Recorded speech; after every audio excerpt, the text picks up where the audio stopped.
ازيكم يا احلى جروب مرمر. النهارده انا هعمل السباكيتي باللحمه المفرومه، طعمها خطيره، لو جربتيها مش هتندمي ان انت عملتيها. هنجيب حله على البوتاجاز فيها ميه بتغلي، رشه ملح، هننزل بالمكرونه بتاعتنا.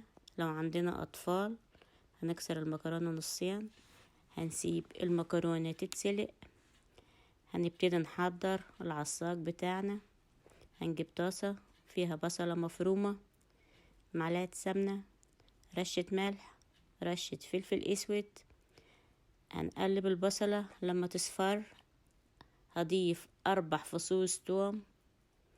بعد ما الريحة بتاعة التوم تطلع هنزل باللحمة، هعصج اللحمة، هضيف الملح، رشة بابريكا، رشة شطة لو بتحبيها سبايسي. بعد ما تتسبك كويس هنزل بالصلصة بتاعتي. انا استخدمت صلصة جاهزة بتاعة الصلصة، صلصة المكرونة. بعد ما تتسبك كويس جدا هتكون المكرونة اتسلقت، هصفيها من المية. انا ما بغسلش المكرونة ما بتتغسلش. بعد ما اصفيها هضيف على الصوص اللي انا عملته، هتعمليه ميكس مع بعضيه، هتاكلي احلى مكرونة.